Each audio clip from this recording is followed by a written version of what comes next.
And we're such a large group that I'm going to try to take as many questions during this gathering as I can. And if at the end of the session, there will be an question and answer period. So if your question hadn't been gotten to in the session, then we'll have time then. I wanted to welcome everyone tonight to this wonderful event. I'm so glad there's so much excitement about being organized and hearing what Anna has to say. I want to tell you a little bit about Anna before we begin. I have her bio here, and she's a professional organizer, and she's certified in KonMari, being a KonMari consultant. Anna was born in Mexico City and has always been a nerd and loved it, and that's why she named her business as she does. You'll hear what it is. Her main hobbies are reading, tidying, and talking to her sister. I approve of that.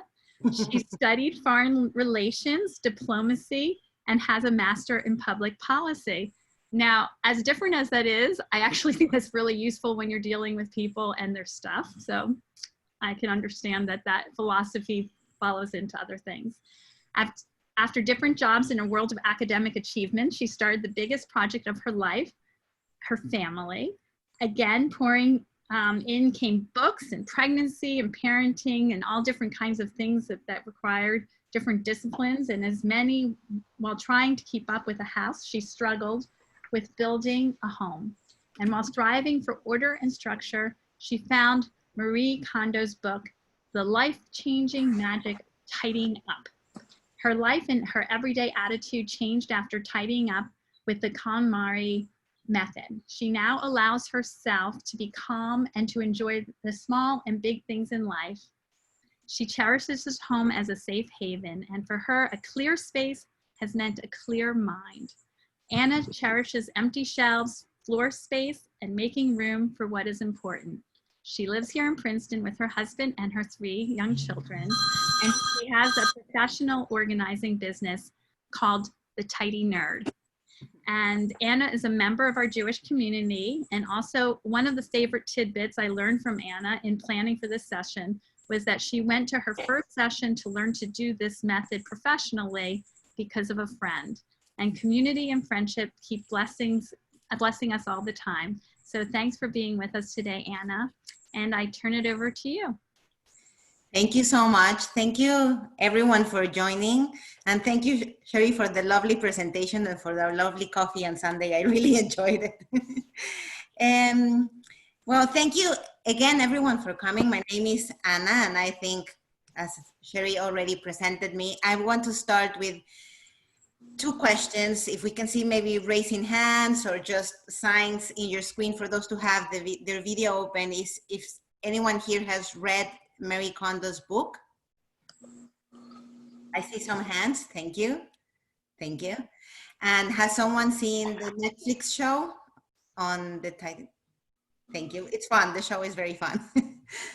Okay. And well, if there's any specific area or category of your home that you struggle to keep tidy, you can either send it to me or to Sherry in your comments, maybe for me to keep them in mind while I go through my presentation.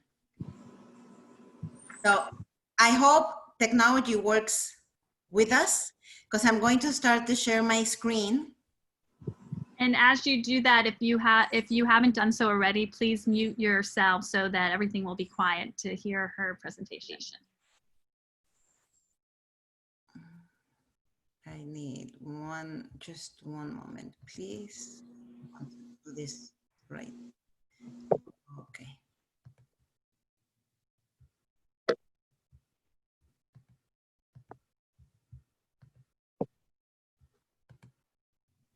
Okay. I hope you're now looking at a slide. I hope. Sherry, can you go like this? You're looking at the slide? Okay. I see that everyone's now. I am looking at the slide, but I don't see you talking. But I don't know if there's a choice to get that to happen. Well, maybe if this is happening to someone else, you should have like a small on your right like black window that gives you the option to hide my video or maybe show small active speakers. So hopefully you'll be able to see me at the same time. Okay, so, well, the KonMari method is a decluttering and organizing strategy to tidy your home, and it was created by this Japanese woman named Mary Kondo. She's very now famous. Her book has sold more than 10 million copies, and she has a Netflix show, and well, she's being in social media and well, everywhere actually. She has a network of almost more than 400 consultants around the world that go to people's houses, helping her to do her mission, that is to organize the world. That's what she says is her mission in life.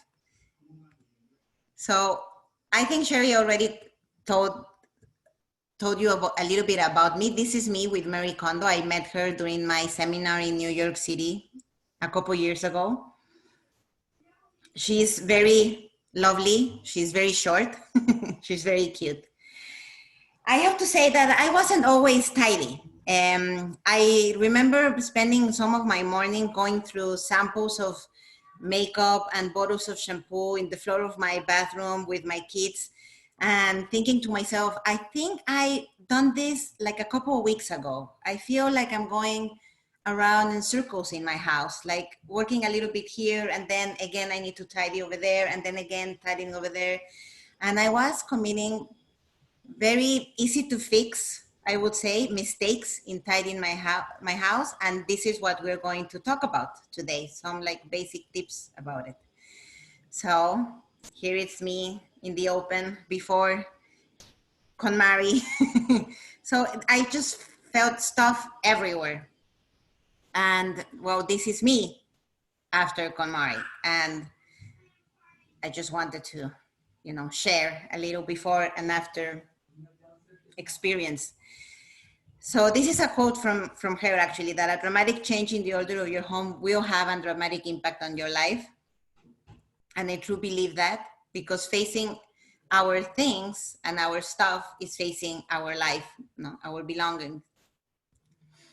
So there's so much to talk about home organization, so many aspects about it, and even so much to talk about KonMari, but I do want to give you time for your questions. So this is the 4 main ideas that I want to leave you in this brief workshop. So we're gonna go through her 6 key rules for tidying a home, a little bit of how does it work if you want to end this session and maybe rent the book from the library or just start around your house.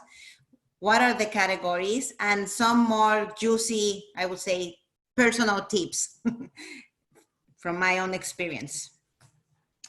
Okay, the 6 rules are very simple in KonMari. The first one is you need to commit yourself to tidying. So it sounds easy, but you need to make the decision that you are going to give time and effort to tidy your home. The second rule is to imagine your ideal lifestyle. And this is something I can admit them if that's okay. So imagining your ideal lifestyle, it's key because it serves us as a compass when we're tidying our house. Why? Once we imagine our ideal lifestyle and how we want our house to be, like in every day, how we want to wake up before we go to work or when we go to work, is we are talking about it right now. But like how we want to prepare our meals, or how do we want to feel about having guests, or even our, daily rituals as taking a shower. How do we want them to go around our house? We need to picture them and be specific. Because then when we're going to start making decisions about what to keep and what not to keep inside our house, we will resort to that image. So is this specific object is part of that ideal lifestyle, then it's easier to make a decision. I'm going to give a quick example from my own experience because I don't want to tell on my clients, but I always enjoy staying at a fancy hotel. And I said, I would love for my bedroom to feel like a fancy hotel. So I start looking at, the pictures from the hotel rooms online or Pinterest, or I just started for my KonMari workshop, started doing that. And I noticed there were some things alike from all these hotel suites, you would say.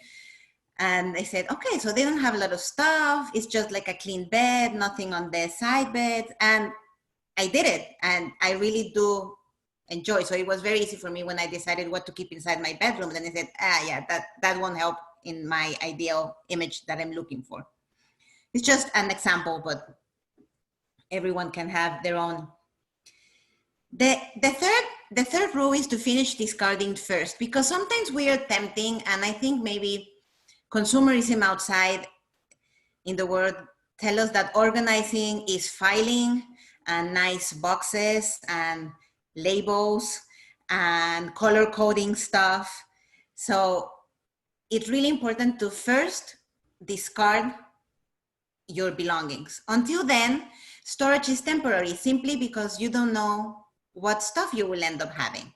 So why struggle with fitting everything in a place when you don't know if everything's staying? So it really doesn't make any sense. So it's very, very important to first finish discarding and don't worry about how storage is going to end. The fourth rule, and it's very I think it's one of the main differences from other home organization techniques around the world, is that Marie Kondo recommends tidying by category and not by location.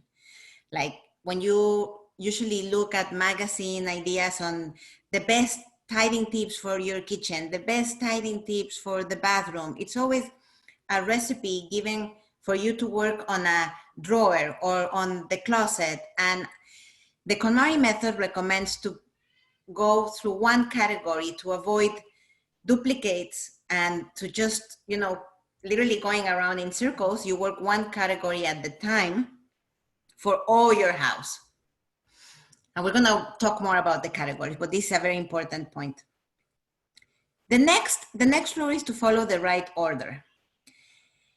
And she recommends to start with what seems to be easier to accomplish, that it's your clothing, because you use them every day. And for most of people, maybe not for everyone, but for most of people, it's very maybe easy to know when you like something and when you want that in your wardrobe, like a favorite jacket or those running shoes you use literally every day, or the pair of jeans you're always looking to wash because you're gonna want to use them again. Like it's kind of like easy to make that decision. And when you move forward with the next categories that are papers, books, and all the miscellaneous stuff in your house, you end up with the sentimental items that can be more challenging. So by following the right order, you are giving yourself the time to practice your decision skills and to own what really sparks joy in your life. So you're going for what may be easier to make a decision, for decisions that can, as I said, become a challenge, like a sentimental item, like a photo or something that is reminding you of a person that you lost or something like that. The last rule, and it's also pretty different from other kind of organizing techniques that sometimes rely on throw 3 things every month, or whenever you buy, this is a classic one, whenever you buy something new, get rid of something from your closet, or just have 10 pair of jeans, or like these kind of rules. And they seem arbitrary because every people is different. So for some people it would make sense to have a lot of, I would say, active wear, because maybe it's people that really work out every day and they don't have time to do the laundry every day. So it would make sense to have complete sets of active work for a complete week, So with the rule of asking yourself if it sparks joy, it allows it to be personal. It's a personal decision what you keep. You are, let me say it like this, like it's totally up to you. You are the judge of what sparks joy for you. So it doesn't matter what anyone else thinks. You are the owner of that decision. Okay, I'm trying to go fast because I want to talk about many more. The next thing we're going to talk about is exactly what is the method. How does it work? How it works is you take the first category that you're working and you put it all together in one place. This is very important because it has a shocking effect.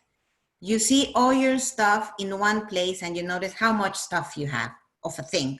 Because once stuff is hidden behind a closet or inside a cabinet, it's not easy to grasp all your belongings. So in the example of clothes, you would put all your clothing in, I usually use the bed because it's closer. So it turns a huge pile of clothing. And from there, you decide. You touch every object and then you decide if it sparks joy. And this is where I tell my clients to make the decision with confidence. You know, if you want to keep it, even if it's a costume, you know, keep it. You know, like it's fine. And if you don't want it, even if it's new, but it doesn't spark joy or it was a gift that you never used, then with gratitude, let's find somewhere, a new place for the object. And of course, follow through so you don't end up with those bags in your house waiting to be donated for a long time. So it really entails two basic decisions to make, which kind of seems that I'm reducing a big challenge to have a tidy home in two questions, but it really is about asking yourself what to keep and where to put it, where to store it. So it seems simple, but of course it's a lot of work because you need to answer these questions about every single object in your house. And with that in mind, let's go through the categories. So the KonMari method divides in these 5 categories. So in the first one, you have clothes. And this is where you really start asking yourself what sparks joy. And I call this category the scavenger hunt because you're going to go around your house finding the winter clothes in the basement, the long dresses in the extra bedroom, and all this clothing to one spot for you to make a decision. The next category, it's books. And it's a lot of work because you need to bring down the books that you have in the shelves to one spot. It is a lot of heavy lifting, so it can get like a lot of work. So the process is the same. You hold a book in your hands and you really ask yourself, like, does this book sparks joy to me? Is it part of my life today, of where I want to be in the future? Everything okay? Yeah. Okay. The next category is papers. So any kind of papers, magazines, bills, all the papers in your home, that would be the other category. Feel the freedom of getting rid of papers. It's really life-changing.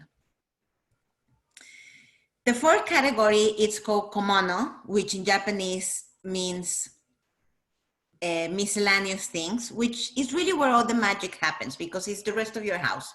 So think about, there are several subcategories in komono. They are the toiletries, the cleaning supplies, the electric stuff, tools, makeup, bedding,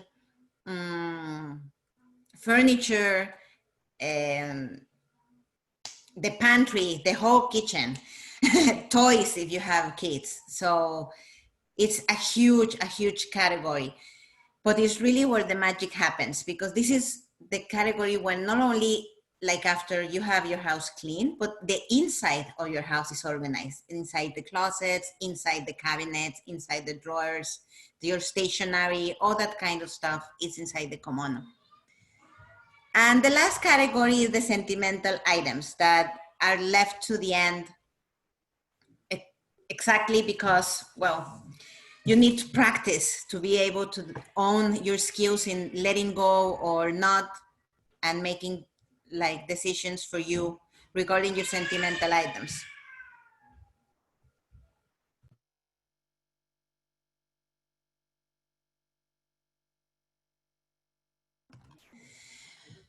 Okay, so, oh, I see people have entered. No, yeah, they're out of the waiting room.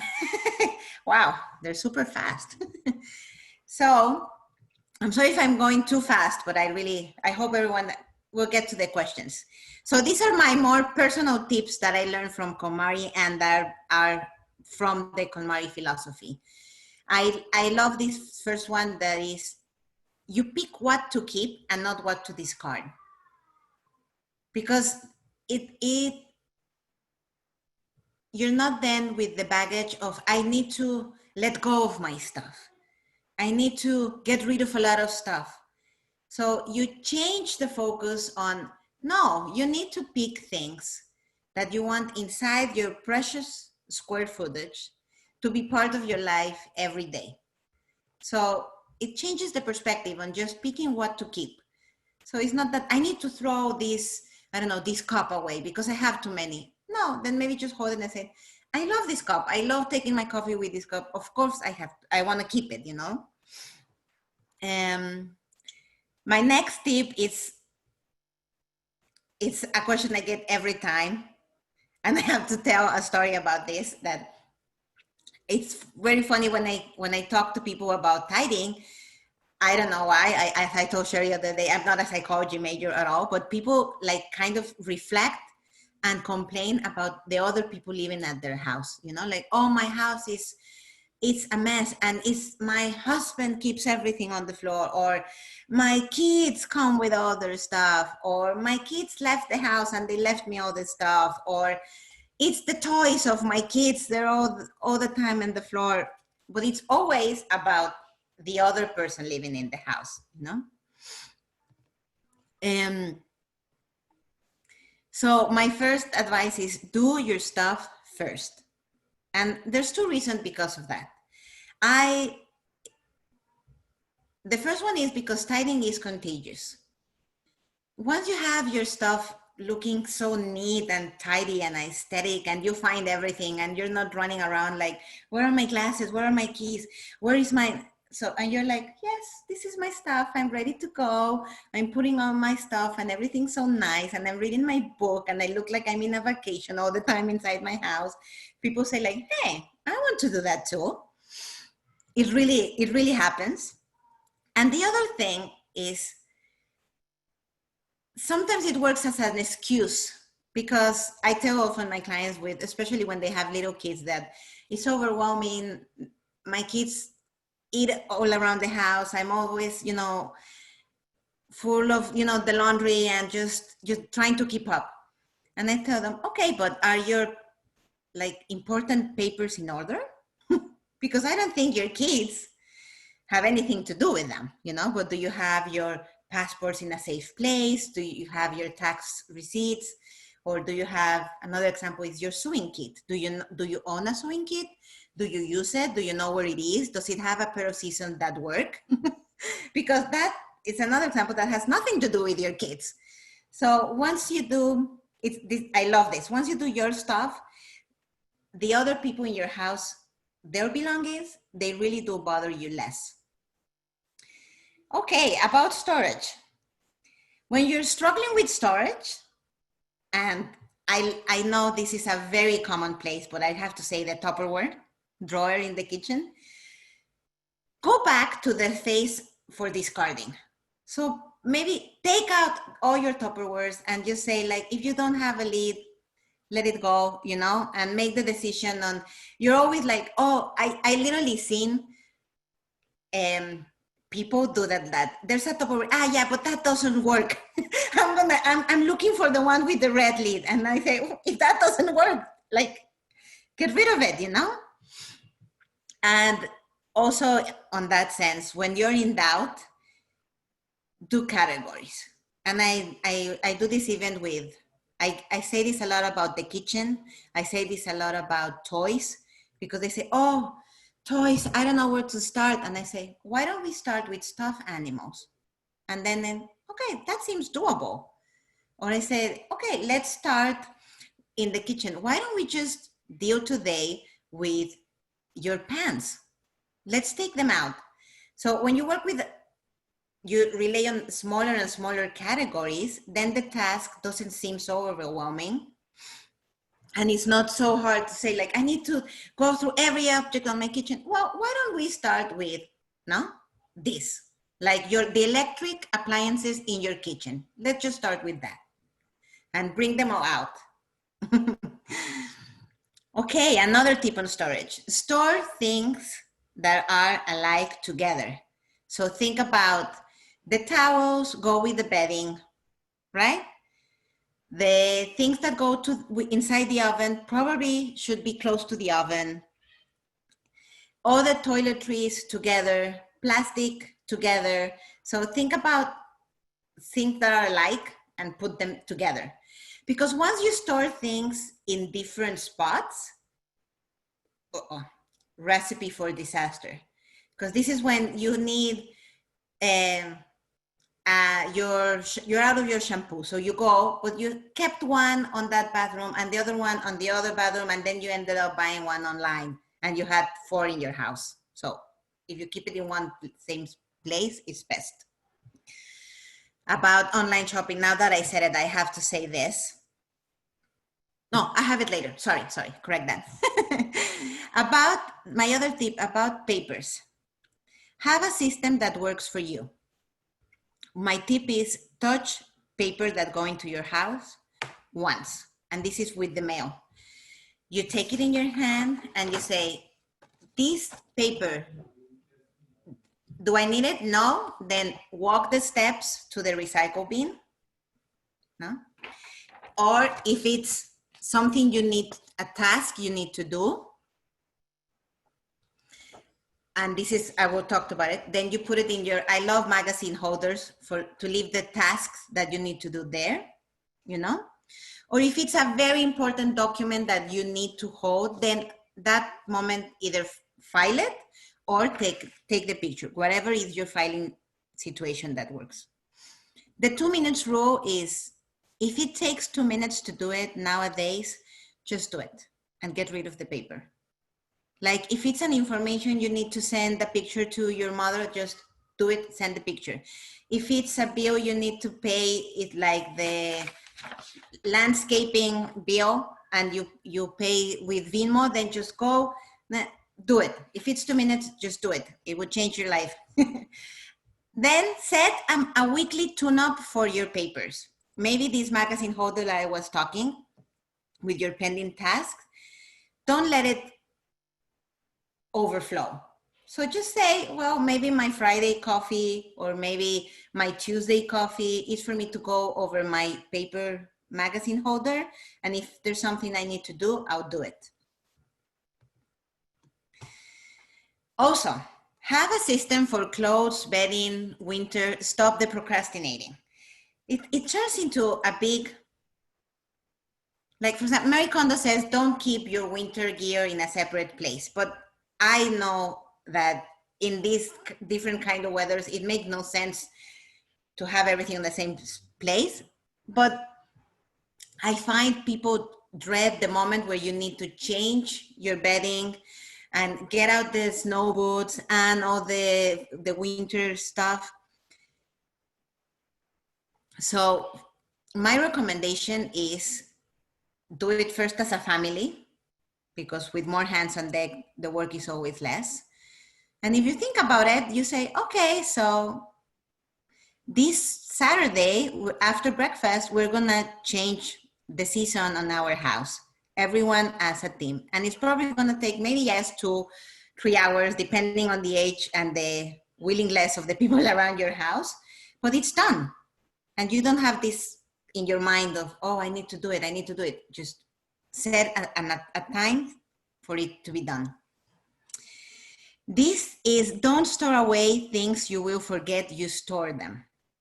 Because I understand, and I do it myself, there are stuff that I do believe they belong in the basement. And I'm gonna give the examples I usually give. Like, my kids are crazy about Halloween, like crazy. So they always want to decorate the house as if we are the haunted house itself. So I have a lot of stuff, and it sparks joy for all the family now. So I put it in the basement. And it makes sense to me, because there's no way that comes Halloween, I'm gonna say, oh no, I need to buy stuff for Halloween. I know, the kids know, I want to put this, I want to do that. So it's not a problem for me to store it away, because I know that it's there. Or the same thing could be with your Hanukkah stuff. You know, you need it only that week of the year. This is what I do with my Hanukkah stuff. But when you keep, for example, extra towels, those towels in the basement, they're never coming back. I don't think so. And so, like, really question if you're gonna remember that the stuff is hidden in a basement, in the garage, or in the attic, or all these very interesting places that we have around the house. The next is be careful with extras. I know, especially now that we are in this life of the coronavirus, it's hard for me to say this, but really it takes you about months and weeks to go through a shampoo bottle, to go through your, if you look at the dishwasher soap, it says 42 loads. So it really, why are you serving for storage of a store? You know, like, really value the real estate we have, especially here in Princeton, to don't use that space to store extra stuff. You know, you can order it and you can easily have the extra that you need. Don't seek perfect. There is not right or wrong amount of anything. It's what works for you. I learned this the hard way, maybe, and I give the example that my daughter really loves her Barbie dolls, and she does own a collection of more of 50 of them. She loves them, she takes care of them, and it makes her happy, so I'm okay with it. You know, it might seem a ridiculous amount of dolls if you just listen to that, but it's really this moment in her life, and it makes her happy. So why not? So if you really enjoy cooking and you own an amount and diverse amount of spoons and pans, and this is your life and you really enjoy it, then it's fine. You know, like, really own it. Ready for bed? And there's also it has to be more with the, as I'm saying, the aesthetic personality of people. Because sometimes tidying for a person means this perfect photo you see in a magazine where everything looks in a way. And that can be your goal, as we said in the ideal lifestyle at the beginning, but it may not. You know, maybe for you it's a more practical sense of tidiness, and that's, again, okay. And focus on gratitude and kindness. It really helps with maybe some guilt we sometimes feel when we're trying to let go.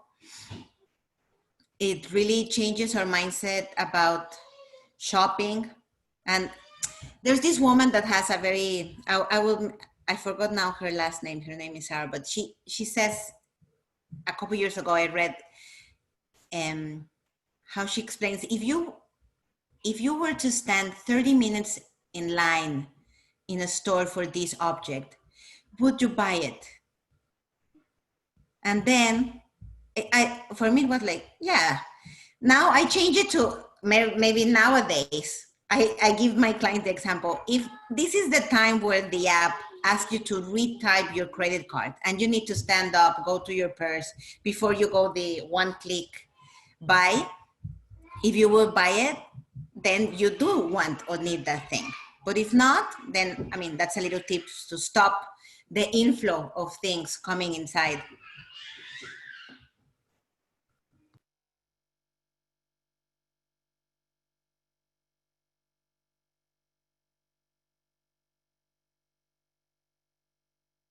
and I'm sorry. Yes, and I have another thing that I forgot to write, but I want to say that try to keep stuff off the floor. It makes it very easier to clean the house.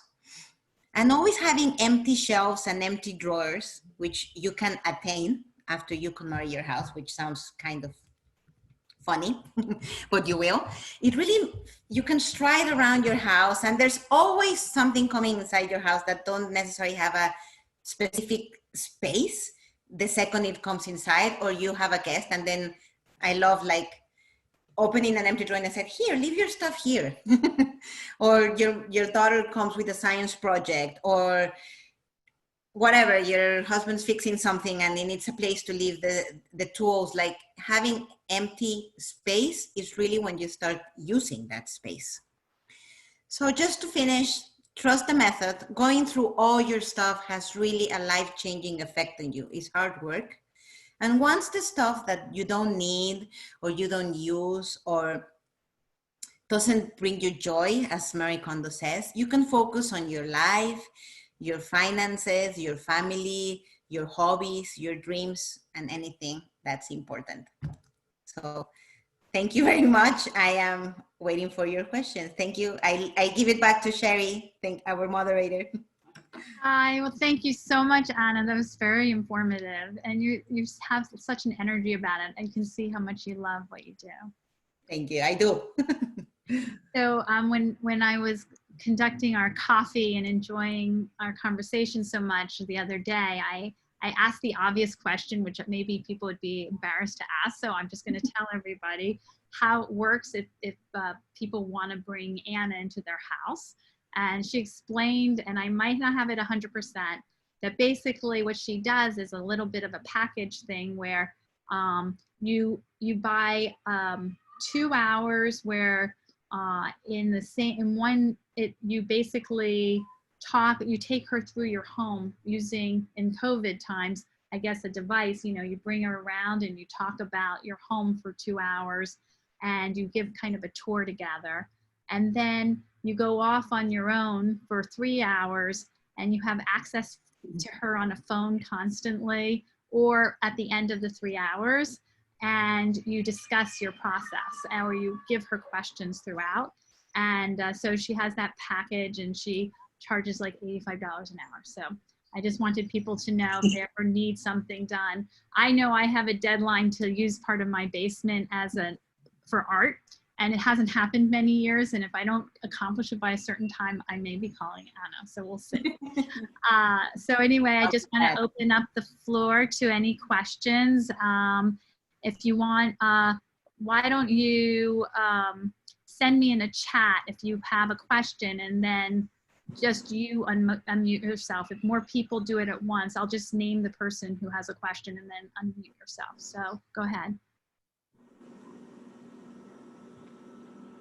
Okay. All right. So Cheryl Mintz has a question. How do you organize plastic grocery bags and shopping bags you plan to reuse? Romantically. Yes, well, likewise, I did put attention like a couple of times when I went shopping on how many actually from my reusable bags I use, like to have like an idea of the amount. And then I kept the best kind of them. And how I keep the reusable bags, I do like a little matrushka, if you understand me. I fold them, the KonMari method, and I put inside them one, and I keep them in the trunk of my car, so I never forget them when I end up shopping on a hurry. About the plastic bags, well, I ended up not having as many, since I think most of us here in Brisbane use reusable bags. But whenever I do have them, I do use them for, the bathroom, garbage cans and everything. And I also do fold them. And I keep a shoebox that come very handy because this the perfect form for store things is for it to be not a circle, but a square, in every corner, and I keep them in there. And so whenever the box is full and I cannot fit anymore, then I just send them to recycling. So it's not like a hard decision to make. Anna, could you change it so your slideshow isn't on so we can see everyone's faces as the questions are asked? Of course, I'm going to stop sharing. Okay, thank you. Okay. So there's another question from Sandy Wilson, who wanted to know, how long does the average home take to declutter? Oh. Hi, Sandy, how are you? It's always the $1 million question. So, of course, the answer is depends. And I'm going to be more specific on the depends. It depends on two things, well, maybe on three. First, of course, the amount of stuff you have. Because I've worked with single young people who live in a, let's say, 1-bedroom apartment, which of course is not the house or of the suburbs, you know, and of a house that has lived, you know, through the years with a family growing up. So that's that one aspect. The other aspect is the time you can dedicate to your tidying process. Because if you are working full time and you're gonna tidy only, let's say, Saturday morning, well, it may seem you'll be taking months because you're working once a week. That said, I don't think it will take you, if you say like a session, it's like 5 hours. I would say it will take at least a week to see some difference in your house. I am pretty energetic. I love tidying, gives me kind of a high. I'm not as embarrassed to say. But even after that, after tidying for 7 hours, it's exhausting, because for me it's exhausting and I'm just helping. But for the person making the decisions, they get emotionally exhausted of just so many decisions to make. Like I'll go through the house. What about this pen? What about this pen, Sandy? How do you feel? And then it's like, okay, what about this notebook? You know, so it's a lot. So I would say for me, and I can tell you my personal experience, I did it by myself without a consultant, on and off, a week no. It took me about 6 months from beginning to end. I hope it gives you an idea. It does. Thank you. And Judy Leopold has a question. She wanted to know, what is the best way to deal with years of photo albums, loose photos, and digital photos? Okay, so many topics, but my first advice is, as we said, you pick one of the most challenging things to start with, which is photos, because they carry so much emotional and sentimental value for us. And it's very hard to throw away a picture. It really is. So it's more of a graduation moment after you tidy your home. So that would be my first thing. The other thing, and I'm only talking about physical pictures here, is I try to keep 1 or 2 per moment. And let me just explain it. Like maybe you have a day that you went biking, for example, and you have 12 pictures of that day. So maybe of that day, you pick the 2 pictures, and that's going to be enough for you to remember the day you went biking with that friend or something like that. I'm trying to answer as fast as I can so we have more requests, but I have yeah, Ellen has something connected to it. She wanted to know, how do you dispose of videotape CDs, computer discs? Okay, and just to say, digital pictures, it's a problem. It just uses all the space in our phones, and you just click, and suddenly you have 12 pictures of the same person going like this. So it's a lot of work. It's a lot of work. I even try to keep up with my digital photo library, but there are a lot of apps that you can just send them photos and they send you a nice photo book. But as I said, photos is like at the end of your tidying. And how to get rid of this stuff. Well, here in Princeton, I don't know if it's going to happen this year, but every September they have this recycling effort where you can take electronic devices so they are safely disposed. Some of them you can put them in the recycling things, in the pickup. And I don't know, was that the question, or I forgot the question? Yeah, yeah. You're answering it. That's proper. Mhm. Okay. Andrea Gaynor has a question. How do you let go of sentimental items that you really don't like, but they make you feel connected to the loved one? Okay. Well, that's a very hard question, but there is a way. So I have to say the first idea is the same as you have to practice and build your muscle on letting go the easy things first, to then be able to let go the hard things as a sentimental thing that it's linked to a person that you love. That said, and getting more in a practical sense, I can talk from my own experience and from my clients' experiences. Sometimes we end up having a lot of stuff from a loved one that's no longer with us. And my first idea about that is you don't need, first of all, you don't need any stuff to remind you of your loved one, because loved ones are in our hearts. But if it will make you happy to keep something from this person, then keep what would make you happy.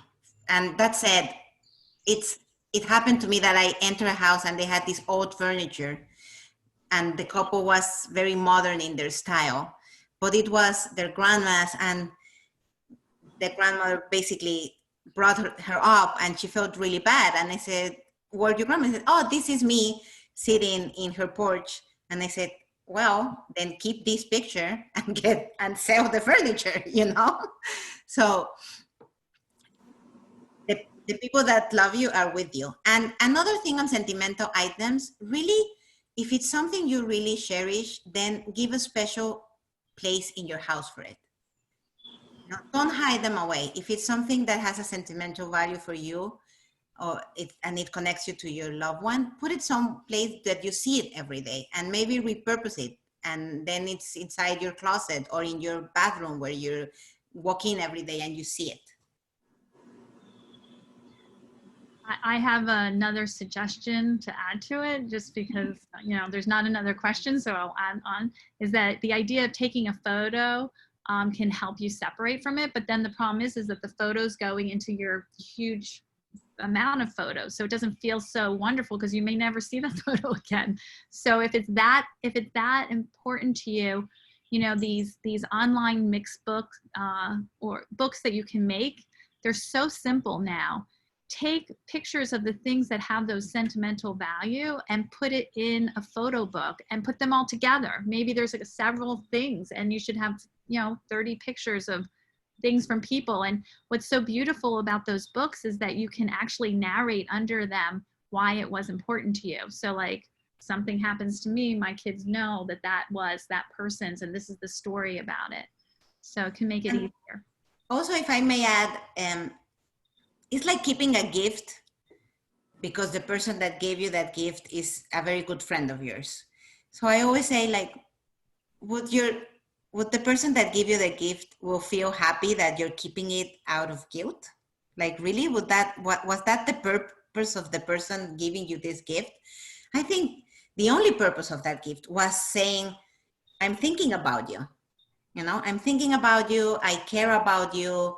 I love you, or, whatever. I want to help you, or something like that. So that was the purpose of the gift. And if the gift itself doesn't bring you joy, I recommend my clients, why don't you just send a note that moment to the friend, like, "Oh, I saw this. I remember of you. I remember the time we did this, and that. Maybe catch up for coffee, because that's going to be more useful than keeping the gift." So Debbie Brett has the question, how has the pandemic changed the way we manage our excess stuff? The library can't take donated books. charities don't want donated clothes or furniture. What are you hearing? I am hearing, I had a client in the process right now, and we used to rely on Pick Up Please. That is, it goes for the veterans. And the library, of course, I was always sending books, donations their way. As I think it's unprecedented times right now. It really makes us think, why do we have all this stuff in the first place, you know, and maybe be more responsible on what comes inside our house, and be the, as I tell my kids, I'm the police. I'm standing in the door. What is this? Why is it coming inside the house? You know, like where would it belong? What is it bringing us benefit, joy? Because if it is, like my daughter, we bought her a new bike and she's riding it, and it's, wow, it just, amazing, then perfect, you know. And it can be, and I take this opportunity to say a little bit about joy, because sometimes they make fun about Marie Kondo. How can everything bring me joy? But when I work with people, I find that stuff does bring us joy, like those pair of scissors that work. And we're always like, oh, my scissors, they work. They bring you joy, that little things, and knowing when things are in the place they should be. So I don't know if anyone has more questions. Or comments, that if anyone wants to unmute, go ahead, Shoshana. You can unmute yourself and make a comment. Yes, please.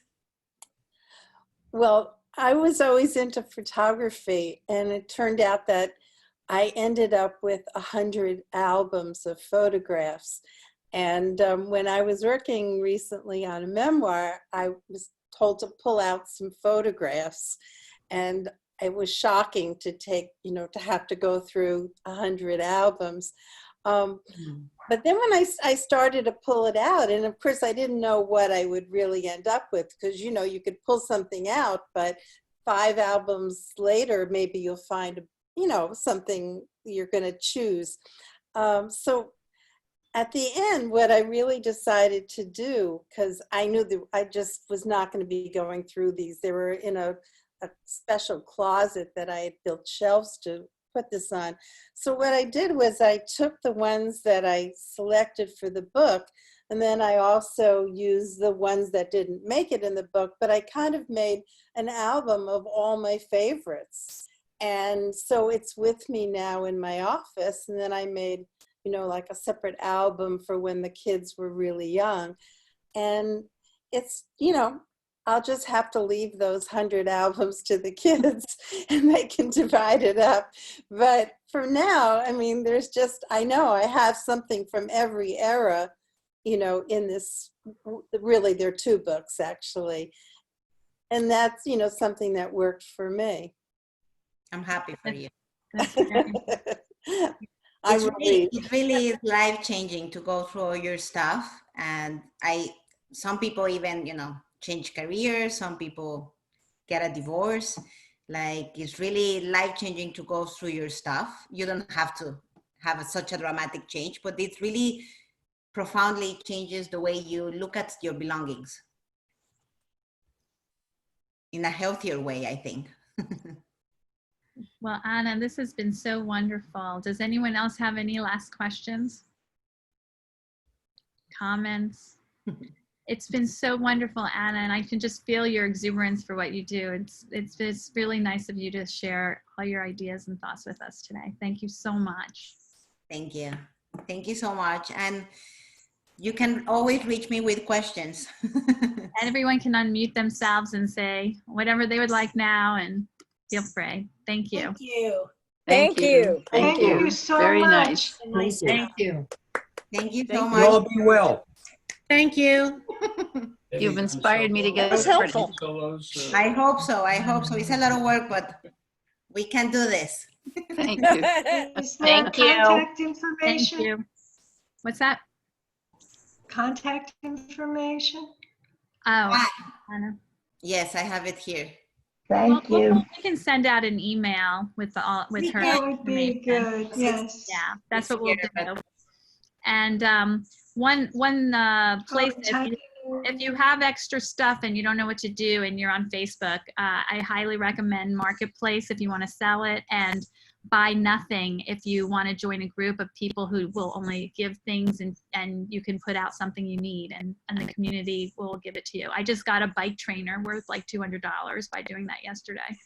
It's true, Sherry, and I put my stuff there all the time, most of the times even for free, because I just I wanted to find it at home, you know. Yeah, on Buy Nothing you have to put it for free. On Marketplace you can put it for money. Yeah. Well, thank you so much, Anna, and thank you, everybody. Thank you. Thank you. You. Thank you. Bye. Thank Bye. you. Bye. Be well. Thank you for Bye. coming. Have a great week. Have a great week, everyone. You too. You too. Stay well and safe.